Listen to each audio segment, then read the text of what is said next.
SKR Entretien. La lumière témoin rouge, un indicateur d'alarme à l'extrême gauche du panneau, commence à clignoter continuellement après 1500 heures d'opération afin de vous avertir qu'il est recommandé de faire un entretien. L'humidificateur fonctionnera 50 heures de plus avec la lumière toujours clignotante. Quand les 50 heures seront écoulées, la lumière rouge restera toujours allumée et l'humidificateur arrêtera automatiquement. Il faut alors réarmer l'humidificateur et ensuite compléter un entretien. L'humidificateur opérera pour une période de 1500 heures après avoir été réarmé. Réarmez l'humidificateur à 0 heure en appuyant sur le bouton marche-arrêt et drain simultanément pendant 20 secondes. Ces deux boutons se trouvent sur le panneau en avant du SKR. La lumière rouge devrait s'éteindre. Drainez le cylindre en appuyant sur le bouton drain sur le panneau à droite. L'humidificateur se remplira avec de l'eau de la ville en faisant démarrer le siphon automatiquement. L'eau coule dans le drain. Il y a 2 cycles de drainage, un après l'autre, avec un court délai entre les 2 cycles. Le niveau d'eau dans le cylindre est visible dans le boyau transparent à la droite du cylindre. La sonde de niveau d'eau est localisée à l'intérieur de ce boyau en silicone.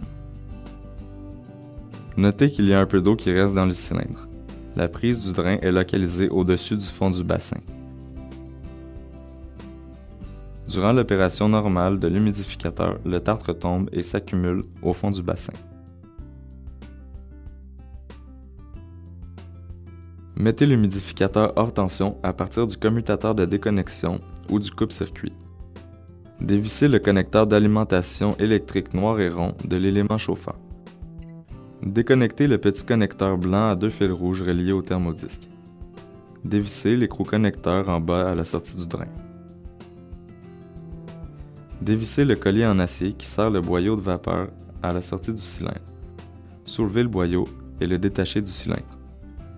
Enlevez le cylindre de l'unité. Avant d'enlever le couvercle, vous pouvez, avec un marqueur au feutre, indiquer la position du couvercle vis-à-vis le bassin.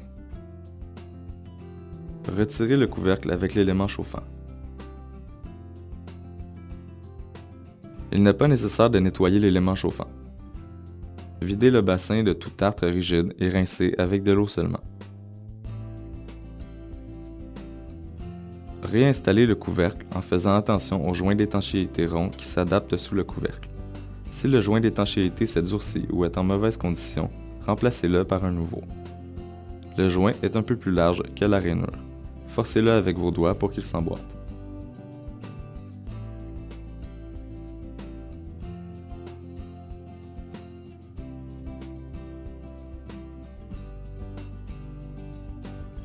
Réinstallez le cylindre et vissez le connecteur en cuivre au drain.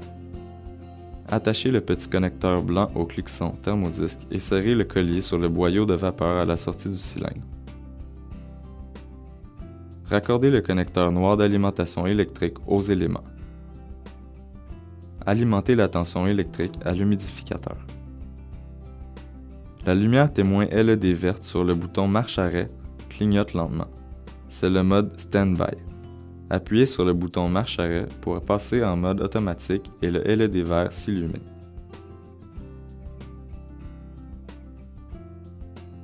S'il y a une demande d'humidité provenant de l'humidistat, l'humidificateur se remplira avec l'eau et commencera à produire de la vapeur.